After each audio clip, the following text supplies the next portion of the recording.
नमस्कार साथियों, जय हिंद, वंदे मातरम। स्वागत है आप सभी का मेरे यूट्यूब चैनल चैत्रवी डिटेल क्लास में। साथियों, अगर आप इस चैनल पर नए हो तो चैनल को सब्सक्राइब करें, वीडियोस को लाइक करें, दोस्तों के साथ दबाकर शेयर करें। फ्रेंड्स कुछ समय से कोई निजी प्रॉब्लम की वजह से मैं वीडियोस नहीं ला रहा था, लेकिन आज से आपकी वीडियो जो है आपके लिए लेकर आया हूँ प्रॉपर। वो है आपकी क्लास 9th की वीडियो चलेंगी प्लस क्लास 10th की वीडियो चलेंगी, क्योंकि जो बच्चे अभी अभी 8th से 9th में आए हैं और जो बच्चे 9th से 10th में आए हैं उनके लिए ये वीडियो बहुत खास होने वाली है, क्योंकि उनके लिए बहुत महत्वपूर्ण वीडियो लाया हूँ मैं। क्योंकि अभी देखिए, ये जो हमारी प्लेलिस्ट चलेगी 9th की अलग चलेगी, 10th की अलग चलेगी। फिलहाल हम आज शुरू करेंगे क्लास 9th की। तो फ्रेंड्स 9th में आज हम पहला चैप्टर पढ़ेंगे। तो चैप्टर का नाम है संख्या पद्धति, यानी इंग्लिश में बोलते हैं उसे नंबर सिस्टम। तो नंबर सिस्टम में आज पढ़ेंगे। तो सबसे पहले हमें जानना चाहिए कि नंबर सिस्टम में क्या क्या चीजें आएंगी, चैप्टर में हमसे क्या क्या पूछा जाएगा। तो फ्रेंड्स शुरू करते हैं बिना किसी देरी के। तो देखिए, सबसे पहले हम लिखेंगे संख्या पद्धति। क्या लिखेंगे? संख्या पद्धति, जो कि हमारे चैप्टर का नाम भी है संख्या पद्धति। ये हमारे चैप्टर का नाम भी है और हमें इसके बारे में जानना भी है। तो सबसे पहले आपसे बात करूंगा मैं प्राकृतिक संख्याओं के बारे में। किसके बारे में? प्राकृतिक संख्याओं के बारे में। प्राकृतिक संख्याएं। तो देखिए, सबसे प्राकृतिक संख्या क्या होती है? प्राकृतिक संख्याएं जो होती हैं, जो कि आप बचपन से सीखते हुए आ रहे हो, यानी कि काउंटिंग होती है आपकी, जो एक से शुरू होंगी। 1, 2, 3, 4, 5 और ऐसे करके जहां पर आपकी काउंटिंग चलती है लास्ट अनंत तक, वहीं तक चलती रहेगी। तो इसके बाद मैं बात करूंगा आपसे पूर्ण संख्याओं के बारे में। किसकी संख्या के बारे में? पूर्ण संख्याओं के बारे में। पूर्ण संख्या जिसे आप लोग क्या बोलते हो?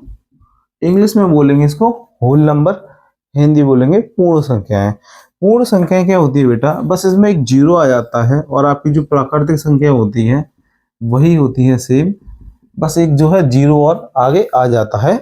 ये होती है आपकी पूर्ण संख्याएं। इसके बाद मैं आपसे बात करूंगा, जो हम बात करेंगे, हम करेंगे पूर्णांक के बारे में। पूर्णांक संख्याएं, है ना? पूर्णांक संख्या कौन सी होती है? पूर्णांक संख्याएं। तो पूर्णांक संख्या जो होती है वो होती है आपकी जिसमें कि देखिए, जिसमें आपके माइनस वाले नंबर होते हैं, जैसे कि -2, -1, है ना, -3, -4, और इसके साथ साथ जो प्लस वाले होते हैं, यानी कि 1, 2, 3, 4 और जहां तक काउंटिंग होती है आपकी वहां तक, दोनों ही इसमें आ जाते हैं, है ना। हिंदी में बोलते हैं ऋण वाले, इंग्लिश में बोलते हैं, सॉरी हिंदी में बोलते हैं प्लस वालों को धनात्मक वाले। ऋणात्मक धनात्मक वाले दोनों ही संख्याएं आ जाती हैं इसमें, वो आपकी क्या हो जाती हैं? पूर्णांक संख्या हो जाती हैं। अब मैं आपसे कुछ बात करूंगा कि परिमेय संख्या है। इसके बाद क्या आया हमारा? परिमेय संख्या है। परिमेय संख्याएं। तो देखिए एक बात, इनमें से आपसे क्वेश्चन नहीं आएगा। अगर आता है तो बस इतना पूछा आ सकता है कि क्या सभी प्राकृतिक संख्याएं पूर्ण संख्याएं हैं? तो अब आपको लिखना है हाँ। और आपसे पूछेगा क्या सभी पूर्ण संख्या प्राकृतिक संख्या है?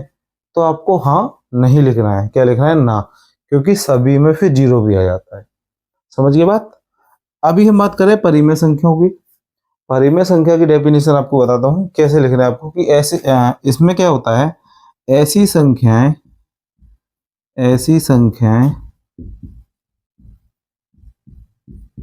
जिन्हें हम किसके रूप में लिख सकते हैं? P अपॉन, यानी P बटे Q के रूप में व्यक्त कर सकते हैं। व्यक्त कर सकते हैं। तो ये होती है हमारी परिमेय संख्या है। जैसे एग्जाम्पल ले लेते हैं। जैसे एग्जाम्पल है आपका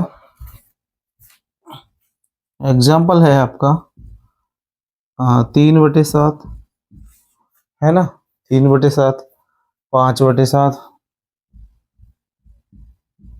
7/8। ये आपकी कैसी संख्या है? परिमेय संख्या है। यहीं आपसे यहाँ पर मैं एक लाइन खींच देता हूँ क्योंकि मुझे एक और चीज बतानी है। उसके बाद इससे रिलेटेड हम क्वेश्चनों की बात करेंगे, ठीक है। इसकी बात करूंगा मैं आपसे किसकी संख्याओं के बारे में? अपरिमेय संख्याओं के बारे में। अपरिमेय संख्याएं, अपरिमेय संख्याएं। तो देखो ये संख्या क्या होती है बेटा, इन दोनों में बस ये अंतर होता है, इनको हम P/Q यानी P/Q में लिख सकते हैं, इनको हम नहीं लिख सकते हैं। तो डेफिनेशन अगर आप लिखना चाहो तो लिख लो, ऐसी संख्याएं, ऐसी संख्याएं जिन्हें हम P/Q के रूप में व्यक्त नहीं कर सकते, व्यक्त नहीं कर सकते, है ना। ये हमारी क्या होगी? आपकी अपरिमेय संख्या है। इसका भी आपको एक दो एग्जांपल बता देता हूँ।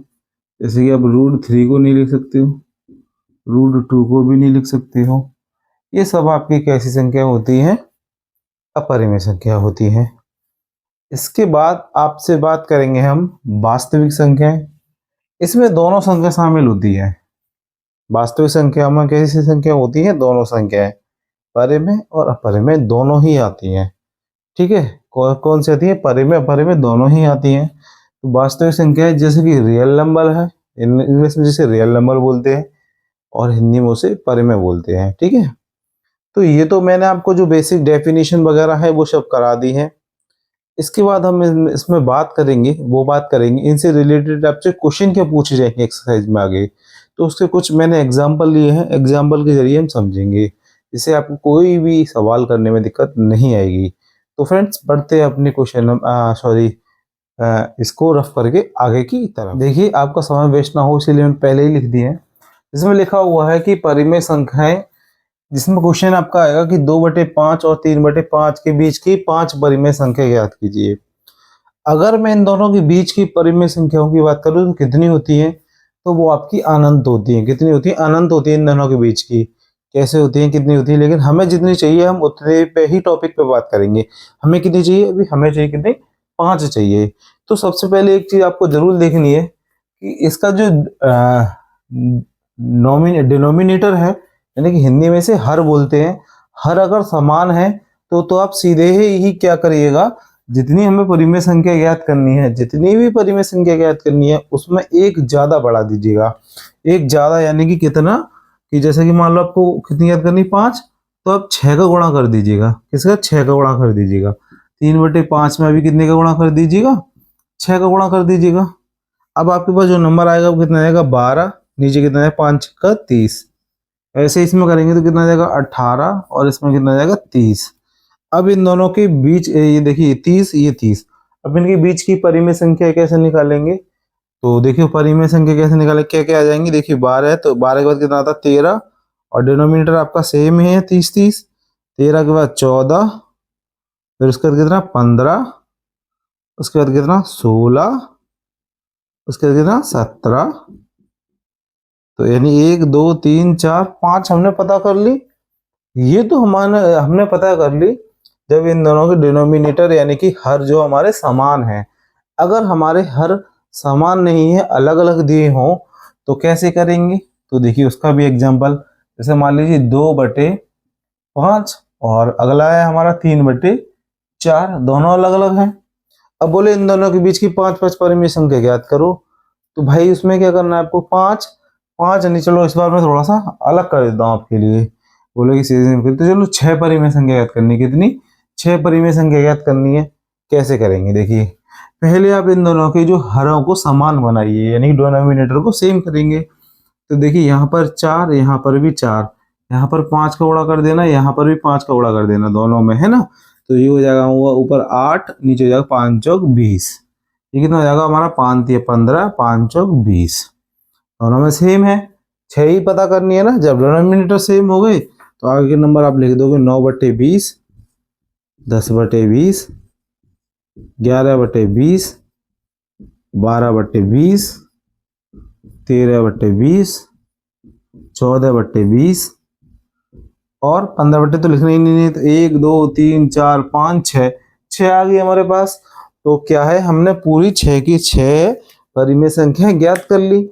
तो इस तरह की जो आपके अगर कोई सवाल आगे आएगा तो आई होप आप बहुत इजीली वे में और आराम से समझकर कर दोगे, यहाँ तक आपको कोई दिक्कत नहीं आएगी। अब मैं आगे की बात करता हूँ। आगे जो आपसे पूछेंगे सवाल वो कैसे आएंगे, पहले इसको रफ कर लेते हैं, है ना। अगर आपको चीज से समझ आ रही है तो आप क्या करिएगा, वीडियोस को लाइक कर दीजिएगा और दोस्तों के साथ शेयर कर दीजिएगा, क्योंकि ये मैंने नया नया सेशन शुरू करा है। शुरू से आपको एंड तक ले जाऊंगा, पहले से लेकर लास्ट तक ले जाऊंगा बहुत अच्छी तरीके से, है ना। कोई दिक्कत नहीं आएगी। और आपको अगर कोई डाउट आता है, अगर आपको कोई भी डाउट आता है तो आप मेरे इंस्टाग्राम आईडी पर या फिर आप मेरी फेसबुक आईडी पर या मुझे डायरेक्ट व्हाट्सएप पर भी मैसेज करके पूछ सकते हो, सर हमें इसमें क्लियरली डाउट है, आप इसकी अलग से वीडियोस बना के दे दीजिए। उस पर भी हम पूरा आपको वीडियोस मिल जाएगी जल्द ही। मैं ये नहीं कह रहा कि आपने बना के दे दी मैं तुरंत दे दूंगा, नहीं, जल्द ही मिल जाएगी आपको, है ना। तो देखिए आगे समझिए चीजों को। इसके बाद आपसे कहेगा कि अपरिमेय संख्या को संख्या रेखा पर निरूपित कीजिए। अपरिमेय संख्या को किसको, अपरिमेय संख्या को, अपरिमेय संख्या को, संख्या को संख्या रेखा पर निरूपित कीजिए, है ना। रेखा पर निरूपित कीजिए, सॉरी, है ना। संख्या रेखा पर निरूपित कीजिए, संख्या को संख्या पर निरूपित कीजिए, संख्या पर निरूपित कीजिए, निरूपित कीजिए। इस केस में आपको क्या करना है बच्चों, इस केस में आपको जो जरूरत पड़ेगी, कंपास की जरूरत पड़ेगी और एक डी की, हिंदी में समझाऊं तो प्रकाल की, चांदी की और एक फोटा की जरूरत पड़ेगी, है ना। तो उसमें आप कैसे करिएगा, सबसे पहले एक नाप कर, यानी कि आपको नाप कर लाइन खींचनी है, याद रखिएगा। मैं आपको समझा रहा हूँ इसीलिए कोई भी मापातौली नहीं कर रहा हूँ, लेकिन आपको मापातौली करनी पड़ेगी। तो जब आप ऐसे मापातौली करोगे तो बीच में आप इसको ओ या फिर 0 समझ लीजिएगा। इधर 1, इधर 2, इधर 3 और इधर 4। इधर देखिएगा तो -1, इधर देखेंगे तो -2 और इधर देखेंगे तो -3 और इधर देखेंगे तो -4। जरूरत पड़ेगी तो हम आगे भी कर लेंगे, लेकिन अभी हमें कोई जरूरत है नहीं ऐसी। उसके बाद क्या करना, आप उसके बाद उसमें 1 इंची की 90 डिग्री कोण के लिए क्या करिएगा, आप 90 डिग्री कोण के लिए 1 इंची की यहाँ पर एक बिंदु लगाइएगा, यहाँ से सूत पर, यहाँ से जस्ट 90 डिग्री पर लगा देना, यहाँ पर सूत पर मान लीजिए, है ना। सीधे एकदम, मतलब नाप कर आपको सीधी लगानी है। उस पर 1 इंच की अमल करते हुए 1 इंची का आपको ऐसे करके लाइन खींचनी है ना। अगर मैं बहुत छोटा खींच दूंगा तो आपको शायद दिखाई भी ना दे, इसलिए थोड़ी सी बड़ी लिख रहा हूँ। 1 इंची की लाइन खींचना। उसके बाद आप क्या करना, यहाँ से इसको मैच कर देना, यानी मिला देना, मिला देना। यहाँ से इसको आप क्या कर देना, मिला देना, है ना। इसको आप ओ भी बोलोगे, इसको आप ओ बोल सकते हो, चलो मैं बोल देता हूँ ओ, इसको बोल देते ए, इसको बोल देते बी, क्या बोल देते बी। और ये जो हमारा भाग है ये आपको एकदम कंप्लीट करना है प्रकाल की, यानी कि आपको ऐसे करके कंपास से पूरा मोड़ कर लगा देना है। ये कितना आएगा आपका, √2, है ना, √2। ये पॉसिबल नहीं है वाइट बोर्ड पर। हाँ, अगर मेरे वाइट बोर्ड पर ऐसे फोटा स्केल वगैरह से करने से तो आपको मैं समझाने के लिए मोटा मोटा कर देता हूँ। अब देखिए ये √2 आया, ये भी √2 आएगा, ऐसा कैसे होगा। चलो इस पर भी नजर डाल देते हैं कि भाई इस पर ऐसा कैसे हो गया सर, आपने कैसे कर दिया। उसके लिए आप मेरी चीजों को समझिए। सबसे पहले आप देखिए ओ बी, भाई ओ ए हो गया। एक फॉर्मूला आपको अब आगे लगाना पड़ेगा, कर्ण कर्ण का वर्ग बराबर, कर्ण का वर्ग बराबर आधार का वर्ग, आधार का वर्ग प्लस लंब का वर्ग। कितने का, लंब का वर्ग। अब देखिए कर्ण कितना है हमारा, कर्ण है हमारा ओ और बी, ओ और बी ये हमें ही पता करना है, ये आपको प्रूफ भी तो करना है मुझे, है ना। ये कितना हमारा हमें पता नहीं, एक है, 1 इंच का था तो 1 और 1। देखिए अगर आपको ये नहीं पता कि लंब कौन सा है आधार कौन सा है, तो वो भी आपके लिए क्लियर कर देता हूँ। जो ये है ये आपका लंब रहता है, इसको आप क्या बोलोगे, लंब बोलोगे। आधार का मतलब हमेशा बेस यानी कि आधार होता है, और ये जो होता है आपका, सॉरी ये आपका लंब नहीं, ये होता है आपका कर्ण, सॉरी माय मिस्टेक, एक कर्ण होता है, ये होता है आपका लंब, लंबा यानी कि लंब। समझ गए होंगे चीज से कनेक्ट करके कि भाई लंब है तो लंबा, तो लंब सीधे सीधे, है ना। कर्ण आधार, ये आपको मैंने क्लियर करा दिया। अभी एक और एक कितना हो जाएगा आपका, दो हो जाएगा, दो हो जाएगा, लेकिन मुझे यहाँ से अंडर रूट स्क्वायर हटाना है, स्क्वायर हटाना है तो क्या करेंगे हम, इस पे बी पर स्क्वायर तो है, तो इस पर अंडर रूट लगाकर स्क्वायर कर देंगे, और ये एक और एक दो हो जाएगा ना, इसीलिए तो स्क्वायर से स्क्वायर आपको हटा देना, वर्ग से वर्ग हटा देना, वो और भी बराबर आपका कितना आ जाएगा, रूट दो आ जाएगा, यही आपका आंसर हो जाएगा, यही हमने यहाँ पे करा है। ये तो मैंने आपको एग्जाम्पल से समझा दिया, इसको और अच्छे से तरह समझना आपको, तो कंपास और फुटा और क्या कहते हैं पेंसिल आपको चाहिए, उसी के नाप के हिसाब से आप लगा दीजिएगा, है ना। ये मैंने आपको क्लियर कर दिए। इसमें अब आपको एक चीज और बता देता हूँ, उसमें कुछ हम महत्वपूर्ण जो एक दो बिंदु हैं, चलो वो आगे डिस्कस करेंगे फिलहाल। अभी हम देखेंगे इसमें और कैसे सवाल आते हैं, ऐसे सवाल आ गए, आगे ये देखते कैसे सवाल आते हैं। आगे वाले सवालों पर जरा फोकस करते हुए हम बढ़ते हैं, है ना। देखिए आगे जो मैं सवाल करा रहा हूँ, ऐसे ही इससे ही रिलेटेड आपको सवाल मिलेंगे आपकी बुक्स में जो आप कर रहे हो, है ना। तो देखिए इसके बाद आएंगे आपके दशमलव प्रसार के, कैसे दशमलव प्रसार के, दशमलव प्रसार के, दशमलव प्रसार के, दशमलव प्रसार के आएंगे। इन सवालों में आपको क्या करना है, देखिए तीन तरह के सवाल आएंगे इसमें। एक तो होगा आपका 7/8, दूसरा जो आपका होगा वो आपका कैसा होगा, वो होगा आपका 10/3, है ना। एक आपका होगा √2, है ना, यानी अपरिमेय संख्या वाला।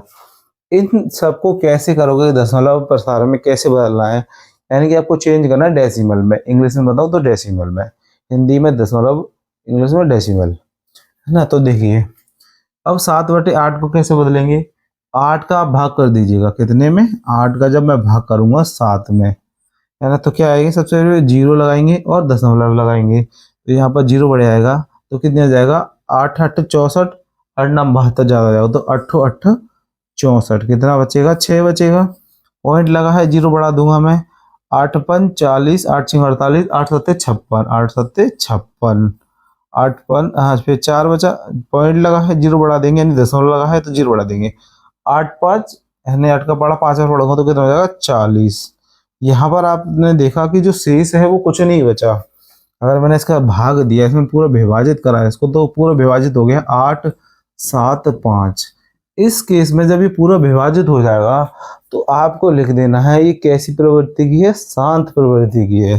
भैया अगर शांत हो गई तो शांत प्रवृत्ति की है, और लगातार बोलते जाए शांत, शांत दशमलव प्रसार है, शांत दशमलव है, दशमलव है ना। अगर ये कंटिन्यू आगे बढ़ती जाएगी तो कैसे होगी वो भी आपको बताते हैं आगे। तो दूसरे पॉइंट मैंने जो ली है संख्याएं वो है 10/3/10, यानी कि 10 का मैं जब इसमें भाग करूंगा, विभाजित करूंगा इसको, तो 3×3 = 9, एक बचेगा। फिर मैंने क्या करा, दशमलव बढ़ा दिया, फिर जीरो लगा दिया, तो 3×9, फिर कितना बचा, एक बचा, पॉइंट लगा है जीरो बढ़ा दिया, फिर 3×9। फिर ये देखिए अभी क्या शांत नहीं हो रही, और नंबर देखिए अब रिपीट होते जा रहे हैं, फिर करूंगा तो 3×9, फिर एक बचेगा, 1, 2, 3, 4 बचे लगे ना। अब इसमें देखिए, अब आपको इसमें कैसे पहचाननी है कि ये शांत अशांत में कैसे है। जब आपका जो रिमाइंडर यानी कि हिंदी में बोले शेषफल, शेषफल अगर समान आने लगे, हर बार शेषफल एक एक आ रहा है, तो और यहाँ पर भी डिवाइड देने पर सेम नंबर आ रहा है, और शेषफल भी शेष आ रहा है, तो इस केस में आपको क्या लिखना है, ये कैसी प्रवृत्ति की है, ये है आपकी अशांत प्रवृत्ति की। कैसी है, अनावसी अशांत, अनावर्सी लिख देना, अनावर्सी, अना अनावसानी, अनावसानी और अशांत, अनावसानी आवर्ती की है ना, अनावसानी की।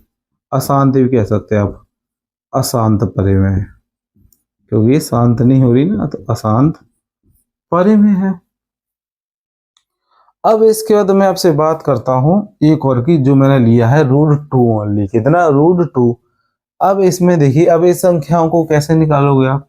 तो आपने 8वीं क्लास में अपने जब पढ़ा था, भाग विधि पढ़ी थी, उसी तरीके से हम इसको करेंगे। तो 2 है, जब मैं 2 का ऐसे भाग दूंगा तो 2 एकम एक बार ही जाएगा, 2 एकम 2। यहाँ पर कितना बचेगा? 1। दशमलव लगा सकता हूँ तो 0 भी बढ़ा दूंगा। 2 के आगे कितना नंबर रखूंगा मैं? अगर मान लीजिए मैंने 5 रखा तो 25 हो जाएगा। 25 का बड़ा 5 बढ़ने पर आगे निकल जाता है, तो 4 रख सकते हैं हम। कितना? 4 रखेंगे हम। जब मैंने 4 रखा तो कितना होगा? 4 चौक 16, वहां से लगेगा 1, 4 दूनी 8, 8 और 1 9। कितना बचेगा आपके पास? 4 बचेगा। ये हो जाएगा आपका 28। दशमलव लगा है, 0 बढ़ा दीजिएगा। एक और 0 बढ़ा देंगे, क्योंकि इसमें जोड़ा में 0 बढ़ती है। कितने में? 0 बढ़ती है जोड़ा में। अगर मैं 2 भी रखूंगा तो 400 प्लस हो जाएंगे। तो मैं कितना रखता हूँ? 1 रखता हूँ। कितना रखता हूँ मैं? 1 रखता हूँ। तो एक बार करेंगे तो 281 हो जाएगा। अब देखिए यहाँ पर नंबर देखा मैंने, आगे भी अगर आप डिवाइड करोगे तो आपके पास आ जाएंगे 4 आ जाएगा, फिर 2 आ जाएगा।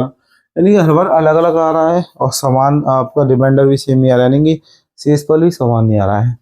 तो इस केस में आपको बच्चों क्या करना है? इस केस में आपको लिखना है अनावसानी अनावसाती अनावर्ती, है ना? अनावसाती अनावर्ती, अनावसाती अनावर्ती, है ना? अनावर्ती, ये भी आपकी कैसी हो जाएगी? एक तरीके से अशांति हो जाएगी भाई, बार बार रिपीट हो ही रही है। तो ये आपको चीज समझ में आई। तो और ये चीज आपको बहुत अच्छे से क्लियर हो गई होगी। आई होप कोई दिक्कत नहीं होगी इसमें।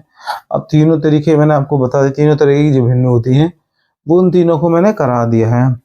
एक चीज और आपको बता देता हूं मैं, कि जब भी ऐसे नंबर बार बार रिपीट हो, यानी बार बार रिपीट हो, यानी बार बार वही दोहराव आए उनका, तो आप क्या ऐसे लिख देना 0 दशमलव, कैसे 3 के बाद यही चीज आ रही है 3 दशमलव, ये 3 ही बार बार रिपीट हो रहा है ना, तो 3 और इस वजह से बार का निशान लगा देना। काय का? बार का निशान लगा देना।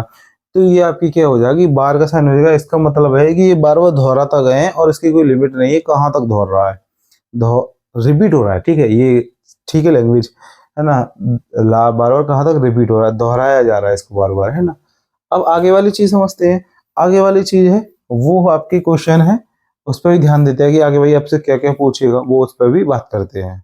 अब हम बात करेंगे कि आपको जो नंबर दे देगा और उसको बोलेगा कि P/Q में व्यक्त कीजिए। आपसे ऐसे क्वेश्चन पूछे भी जाएंगे, जो कि मैंने आपको बता दिया। इसको बार का साइन बोलते हैं, जो ऊपर लगा हुआ है। अगर रिपीटर नहीं है तो बार बार समझ जाइएगा, डॉट डॉट करके बोल देगा कि आपको इसको किस में बदलना है? P/Q के रूप में बदलना है, यानी कि परिमेय संख्या में लिखना है। तो इस केस में आपको क्या करना है बच्चों? एक बात याद रखना है कि जो बार का निशान है, अगर एक डिजिट पर है, जैसे कि मान लीजिए आपको उसने ये नंबर दे रखा है, तो आपको क्या करना होगा? आपको एक संख्या का मतलब है आपको 10 का गुणा करना है। वही अगर वो आपसे कह दे कि 3 और 4 को बार बार रिपीट कर रहा है, तो आपको दो संख्या आ गई, यानी दो संख्या पर बार का निशान है, तो इसका मतलब है आपको 100 का गुणा करना है। वही उसने आपको बोल दिया कि भाई यहाँ पर है ना, आपको क्या कहते हैं, 3 द्वारा, हाँ 3 दूनी 7 और रिपीट हो रहा है। कितना? 7 और रिपीट हो रहा है, यानी 3 संख्याओं पर दिख रहा है ना बार का साइन, ये ऊपर वाला। ये बहुत इंपॉर्टेंट है, इसको जरा ध्यान रखना है ना। तो 3 यानी कि मतलब आपको 1000 का गुणा करना पड़ेगा। ये आपका आपसे आपके अकॉर्डिंग चलना होगा। आपको ये चीज आपको पॉइंट में दिमाग में लिखनी नहीं है, बस दिमाग में आपको छाप लेनी है, याद रखनी है। तो देखिए आपसे उसने कहा है बार बार रिपीट करके, तो एक पे ही बार का निशान दिया है, यानी कि हमको क्या करना है? 10 का गुणा करना है ना? एक पर है तो 10 का गुणा करेंगे। तो हम लिखेंगे, पहले लिखेंगे हम जो हमें सवाल दिया था 0.3x, तो हम किसको कर लेंगे? मान लेते हैं, माना, माना, है ना? इंग्लिश में बोलेंगे लेट द x बराबर 0.3। इसको हमने किसके बराबर मान लिया? x के बराबर मान लिया। अब हम इसमें क्या करेंगे? दोनों पक्षों में 10 का गुणा कर देंगे ना, है ना? Both side multiply by 10। दोनों पक्षों में कितने गुणा कर देंगे? पक्षों में 10 से गुणा करने पर, देखिए जब आप 10 से गुणा करोगे तो ये हो जाएगा 10 और x, तो ये जो नंबर है आपका वो थोड़ा इधर से रख जाएगा, तो आपको बचेगा 3.3। यानी अगर आप चाहो तो ऐसे भी कर सकते भाई, ये ना रिपीट हो रहा है, ये आपके पास है। इसको आप कह दीजिएगा समीकरण नंबर 1, इसको कह दीजिएगा समीकरण नंबर 2। सिंपल। इसके बाद आपको क्या करना है, समीकरण शॉर्ट में लिख देता हूँ ना, 2 में से 1 को घटाने पर, 1 को घटाने पर जब आप इसको इसमें से घटाओगे तो आपके पास देखिए क्या आ जाएगा, 10x बराबर कितना, 3.33, और जो आपका रिपीटेड नंबर है ये हमारा खाली एक सिंगल x, और जो हमारा 0.333 है ना। जब इसको घटाओगे तो आपके पास आएगा 9x यानी कि 9x, और देखिए ये तो पूरा हट जाएगा तो मेरे पास क्या बचेगा, सिर्फ 3। अब x का जो भी नंबर होता है वो कहाँ जाता है, हमेशा बटे में यानी कि अपॉन में, तो ये हो जाएगा आपका 3/9। इसको आप कर दीजिएगा कैंसिल, यानी काट दीजिएगा, 1/3 आ जाएगा आपके पास।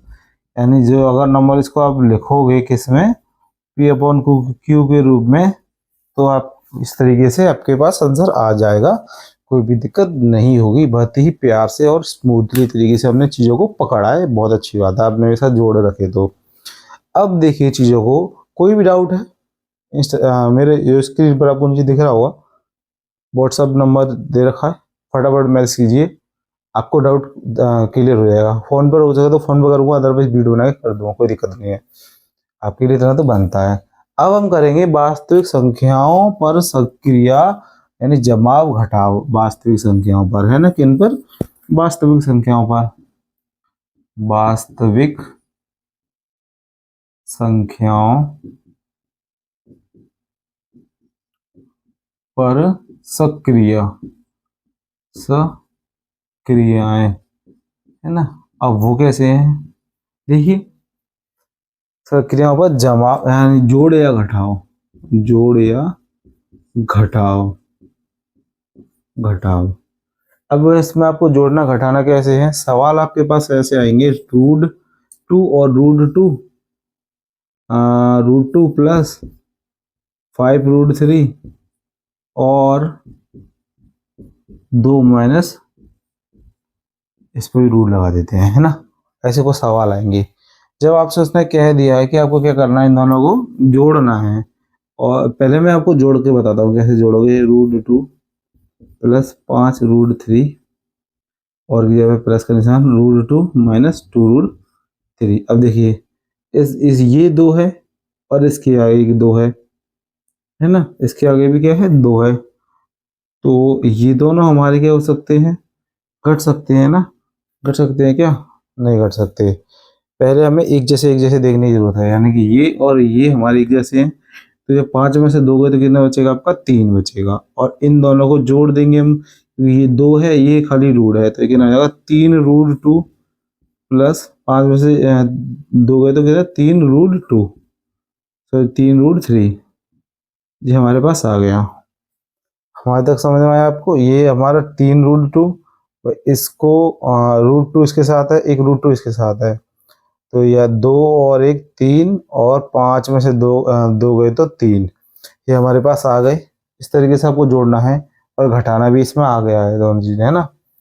इसके बाद आपसे बात करूँगा, अगर वो कहे कि गुणा करो, गुणा करो, या फिर आप भाग करो, क्या करो, भाग करो, दोनों में से कुछ भी करके दिखाओ।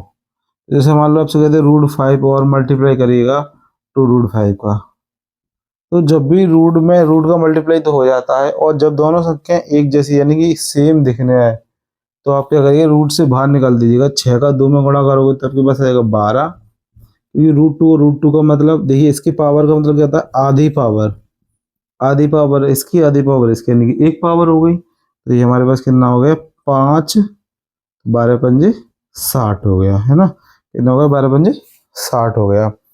अब अगर आपसे कह दे कि डिवाइड की बात कर दे तो कैसे करोगे, भाग की बात कर दे तो, जैसे कि 8 रूट में कितना, 15, और 2 रूट में कितना, 5, है ना। तो कैसे रूट करोगे, 5 समझ लीजिए, 2 के बड़े से कर दूंगा उसको, कितनी बार, 4 बार, और रूट के अंदर रूट भी कटे जाता है, तो 5 के बड़े से कट रहा है तो कितनी बार, 3 बार कटेगा, तो कितना होगा, 4, और रूट की पावर कितनी, 3।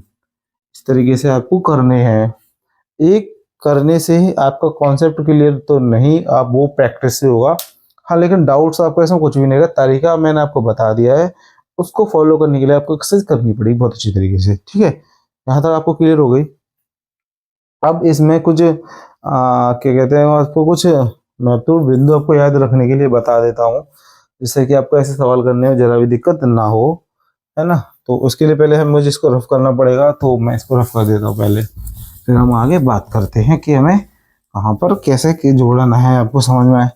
इतना अच्छे से शायद ना आया हो, वैसे तो आप 8th क्लास में करके आए हो, तो आपको अच्छे नंबर से करी होगी, तो आपको पक्का अच्छे नंबर आएंगे आपके। तो देखिए कुछ महत्वपूर्ण बिंदु हैं, यानी इंपॉर्टेंट पॉइंट, महत्वपूर्ण बिंदु, बिंदु वो क्या है। देखिए सबसे पहले आपको ध्यान रखना है कि अगर रूट ए यानी कोई भी एक नंबर है उसका गुणा रूट बी से करूंगा, तो मेरे पास क्या आ जाएगा, ए और बी आ जाएगा।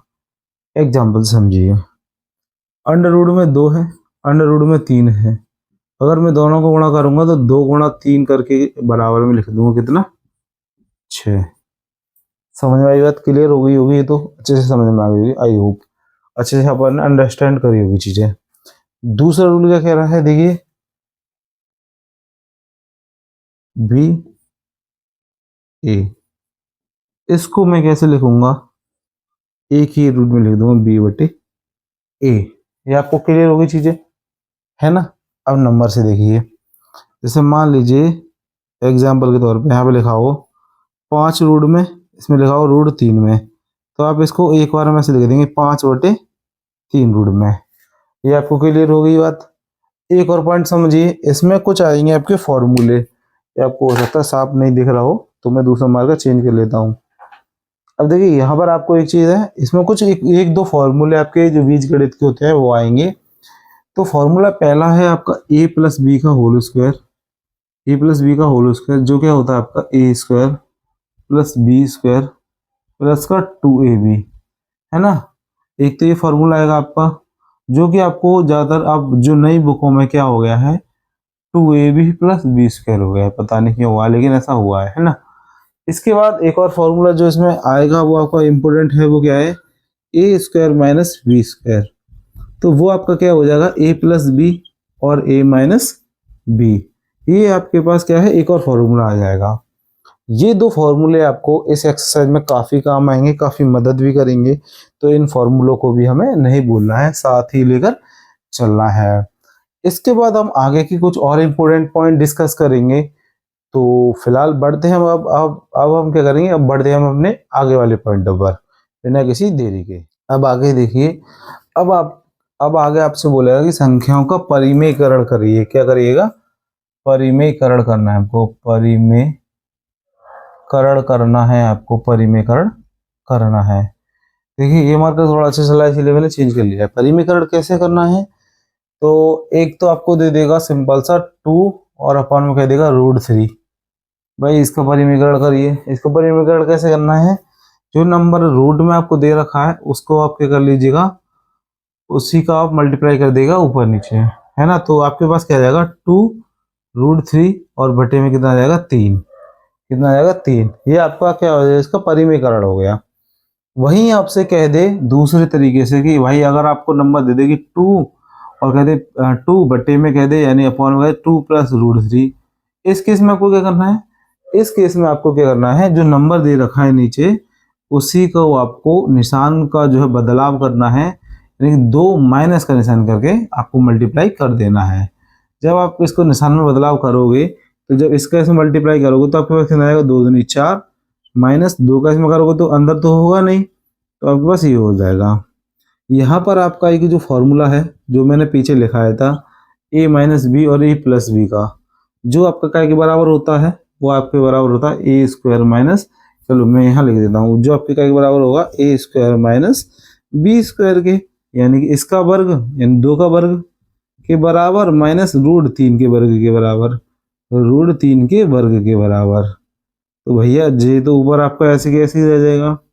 2 का वर्ग करोगे तो 4 आ जाएगा, 3 का वर्ग करोगे तो √3 का वर्ग करोगे तो 3 आ जाएगा। जब आप इसको घटाओगे तो आपके पास कितना आ जाएगा, 4 माइनस √3 और नीचे कितना जाएगा, एक एक लिख, 4 में से 3 गया तो 1, ये तो आपको लिखना ही नहीं है। यही आपका क्या हो जाएगा आंसर, आप 1/2 में लिखिए, नहीं लिखिए कोई दिक्कत नहीं है। अब आपको मैं एक चीज और करा देता हूँ जाते जाते, कि वास्तविक संख्याओं के लिए घातांक के नियम क्या होते हैं, जरा उस पर भी हम गौर कर लेते हैं। क्या होते हैं जरा देखते हैं। वास्तविक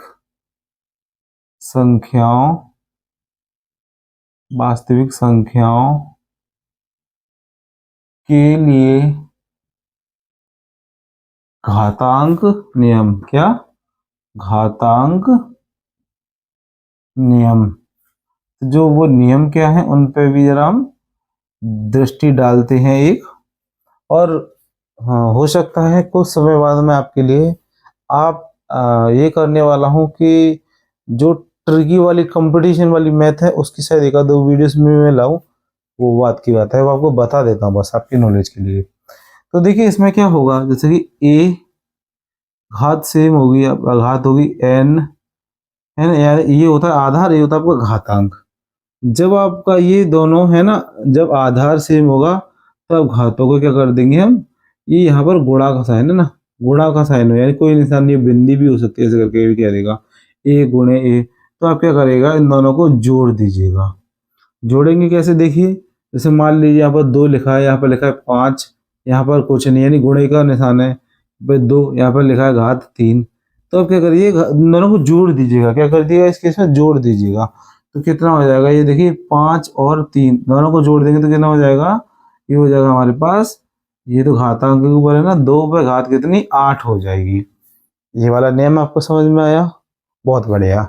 अब हम देखेंगे दूसरा वाला नियम। उसमें क्या है कि घात के ऊपर, यानी कि यहाँ पर a के ऊपर m और उसके ऊपर n, यानी घात के ऊपर घात आ जाए तो क्या करेंगे, इन दोनों का मल्टीप्लाई कर देंगे। ये कैसे करेंगे जरा इस पे भी देखते हैं। मान लीजिए यहाँ पर कोई नंबर दिया है 5, उसका घात दिया है 2 और उस पर भी घात दिया है 3, तो इन दोनों का आप क्या कर दीजिएगा, गुणा कर दीजिएगा, 2 गुणा 3, यानी कि 5 पे घात कितनी, 3 दूनी 6। ये आपको नियम समझ में आया, बहुत बढ़िया। एक और जाते जाते नियम आपको बता देता हूँ, वो है आपका जैसे कि a m और a n ऐसे होता है। तो आपको क्या कहता है, जब इनका आधार सेम होगा तो हम क्या कर देंगे, घातों को घटा देंगे। क्या कर देंगे प्यारे बच्चों, घटा देंगे। वो कैसे घटाएंगे देखिए, जैसे कि मान लीजिए कोई संख्या आपको दे रखी है, यहाँ पर 5 पे घात दे रखी है 4 और यहाँ पर 5 पे घात दे रखी है 3। तो क्या करेंगे, 5 पे 4 माइनस 3 और आपके पास नहीं, 5 पे घात कितनी देगी, 1 हो जाएगी। ये आपको ये वाला नियम समझ में आया। एक नियम और रह गया है, वो है आपका अलग अलग है। अगर मान लीजिए a पे घात दे रखी है आपको m और b पे भी घात दे रखी है आपको m, तो हमारा क्या हो जाएगा, a गुणा b पे पावर m, यानी कि हमारा आधार अलग होगा, घातें समान होंगी। जैसे कि मान लीजिए यहाँ पर 5 हो और यहाँ पर घात हो 2, यहाँ पर 7 हो घात हो 2, तो हम क्या कर सकते हैं, हम क्या करेंगे, जो नंबर है अंदर 5 गुणा 7 घात कर देंगे 2, तो ये हो जाएगा 35 पे घात 2, आपका आंसर आ जाएगा। इस तरीके से हमने इसके जितने भी नियम हैं वो हमने बहुत अच्छे से पढ़ लिए हैं। और इतना करने के बाद मैं आपको गारंटी दे रहा हूँ, ये आपने अच्छे से पढ़ लिया है तो आप जरा भी 1.1 को 1.2 को, यानी कि 1 में जितने भी आपकी एक्सरसाइज है सभी को बहुत अच्छे से उड़ा दोगे। और जो मैंने आपको बताया था वास्तविक संख्याओं वाला, जिसमें कि 0.3 पर बार का निशान था, ये वाला आपका जब आप एग्जाम दोगे तो आपका क्वेश्चन पीछा नहीं छोड़ेगा, इसीलिए इसे आप अच्छे से रट लीजिएगा। आई होप आप लोग बहुत अच्छे से मेरे से कनेक्ट कर पाए होंगे। इसी बात पर आप मेरे वीडियोस को क्या करिए, चैनल को लाइक करिए, वीडियोस को लाइक कीजिए, चैनल को सब्सक्राइब करें, दोस्तों के साथ ज़्यादा से ज़्यादा संख्या में जोड़ें। जो भी बंदा हम लोगों से जोड़ेगा उसके लिए बहुत अच्छा कंटेंट लाने की गारंटी मेरी है। वो अगर मेरे से पढ़ता है तो कहीं भी कोई भी ट्यूशन उसे लगाने की जरूरत नहीं है। अगर फिर भी उसको कोई कहीं भी कोई डाउट है, नंबर पर कॉल करे, मुझसे पढ़ ले या मेरे से डाउट क्लियर कर ले। मैं आपको गारंटी दे रहा हूँ, आपकी जो मंथली ट्यूशन की फीस जाती है 600 रुपये 700 रुपये वो मैं आपकी नहीं जाने दूंगा। सॉरी दोस्तों, जो भी आप देना चाहते हो आपकी इच्छा है, अगर आप मजे करना चाहते हो, बट मैं ही चाहता हूँ आप मेरे से पढ़िए, आपको कहीं भी कोई ट्यूशन की जरूरत नहीं पड़ेगी। मैं उन लोगों के लिए हमेशा खड़ा हूँ जो लोग पढ़ना चाहते हैं, बस पैसे की वजह से नहीं पढ़ पाते हैं, ऑनलाइन भी और ऑफलाइन भी। तो फ्रेंड्स, मिलते हैं आपसे अगली वीडियो में, जब तक के लिए नमस्कार। अभी मैं खैर इसके लिए आपको एक और बात बता दूं, अभी मैं खैर इतना बड़ा नहीं हूँ कि बहुत बड़ा दानी हूँ, बट हाँ जितना हो सकेगा अपने अपने तन मन धन से, तो धन से तो पता नहीं, लेकिन तन मन से तो जितना कर सकूँ उतना करूँगा। अभी मेरी इतनी एज भी नहीं है और इतना पैसे वाला भी नहीं हूँ तो जो मैं उसको धन से भी कर सकूँ मदद, हाँ लेकिन तन मन से जरूर करूँगा। तो फ्रेंड्स, मिलते हैं आपसे अगली वीडियो में, जब तक के लिए नमस्कार, जय हिंद, वंदे मातरम। मिलते हैं आपसे अगली वीडियो में।